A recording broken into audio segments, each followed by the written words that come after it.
Okay, I'm just going to do a walkthrough of our Cape Charles Cougar for those of you who we can't meet personally. So this is just going to be a quick walkthrough so you're familiar with the RV and you feel comfortable with it. The best thing you can remember is just to treat it like your own house, and everything is pretty self-explanatory, so don't be afraid of the RV.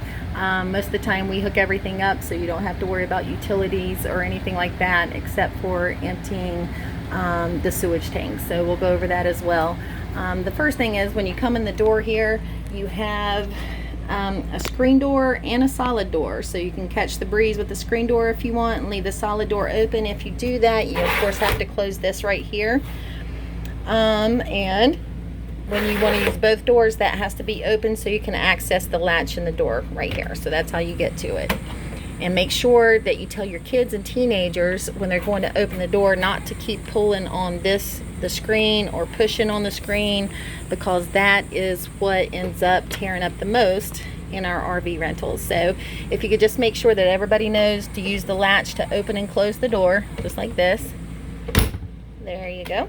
And this is of course your lock right here. All right, now let's see, and this is your dinette here. So what you do is you just pull the whole table up and then pull the legs off of this table, and then this table will sit right here on these lips. Okay, and then you pull these out and lay these down so you have one solid bed for someone who wants to sleep there. You got two reclining chairs here that both pull out. Just make sure they're pulled away from the wall so they can lay back.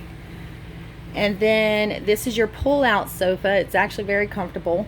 The way you lift it up is you just grab this latch right here, you lift up as high as you can get, and then you pull out. And then you'll see how to position all the pillows once that's done.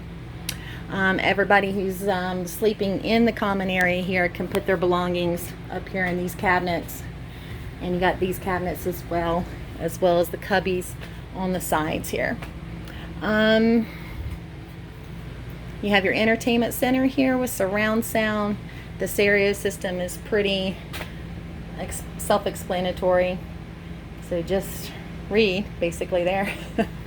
All right, and like with any RV, you have to open the freezer and the refrigerator, you just have to push on this latch right here as you open it, so it'll come open. It's meant to stay closed during travel. And then you just want to make sure that right here it always says auto instead of gas, and that this button is pushed into the on position.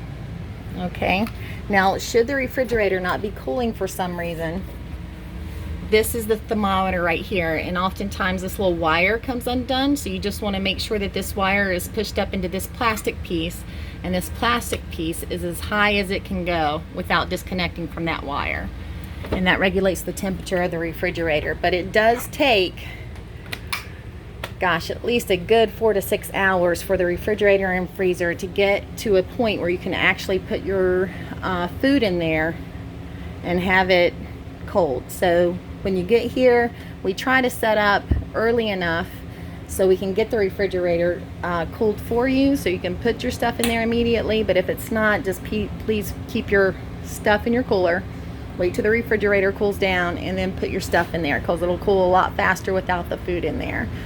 The stove here just works like a gas grill. You do not need a lighter for it. This is your pilot light, and just make sure when you're done cooking, all your eyes are in the off position so the gas is not going. The stove works the same way. You do have a coffee maker here, but you probably will need to get filters, and it's a regular coffee maker, not a Keurig, so you'll need regular coffee. And there's coffee mugs and so forth down here in the cabinet. There's also other drinking cups, some mixing bowls, your plates, some soup mugs and so forth that you can put in the refrigerator, a tray to carry things outside if you need it.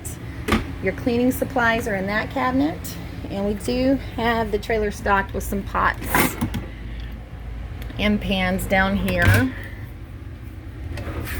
as well as, well, in this drawer right here you have some kitchen knives, can opener, scissors, stuff for the oven, and utensils. Okay. This is your sink right here. You will need to bring dish soap, but there is also a dish drainer down there that you can roll across this sink right here to help save on space. You do have a charging station right here for your cell phones. You can also use this USB most of the time. This is all having to do with the solar, so you shouldn't need that when you have all your utilities connected. But this is your main control panel right here. Here are your interior lights, and then these are your exterior lights. You got a floodlight, a porch light, and a step light. And this is the awning. You just have to push it for it to come in and out. We ask that you pull the awning in every night before you go to bed and every time that you leave. It is the number one thing that can get damaged on an RV that's the most expensive. So make sure that when you go to bed at night that the awning is rolled back up, and also that when you leave for a long period of time, and then also when it's windy and you see the awning start to flap, you want to pull it back in as well. These are your slides. Most of the time when it's set up for you, you don't need to even mess with those, but that's just to pull the slides in and out.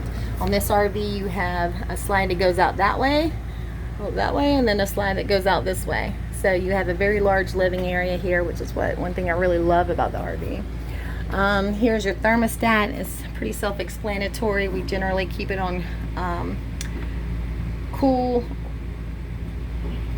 and auto, and then you can set the temperature for whatever you like. Please don't, this is a 4-season trailer, so it should hold your AC and your heat if you need it in the winter time very well.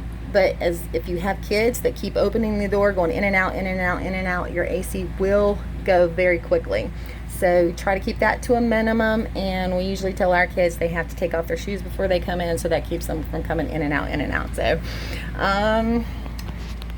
right here it tells you where your tanks are and if you have to empty them. So you don't need to worry about the battery, you don't need to worry about the freshwater tank, but the black tank is what takes care of your sewage. So you want to empty that. If I were to hold it down, you would see that it's a third of the way full, because we had to flush the toilet a few times when cleaning. The only thing that goes down the toilet is RV toilet paper. You cannot put anything else down an RV toilet.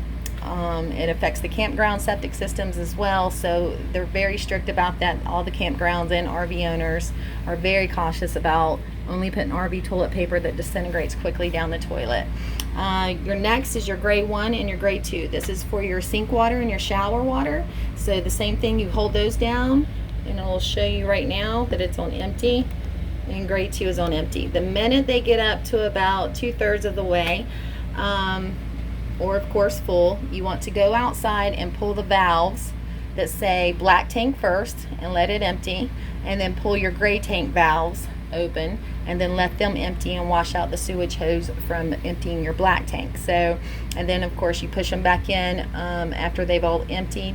We have a see-through elbow where you can see when it's done emptying, which is very, very convenient. But just every night before you go to bed, you just want to check that, or every morning when you wake up, and to see if you need to empty the tanks or not. In the bathroom here, the shower water can get very hot, so you want to make sure before you get in your shower you test the temperature.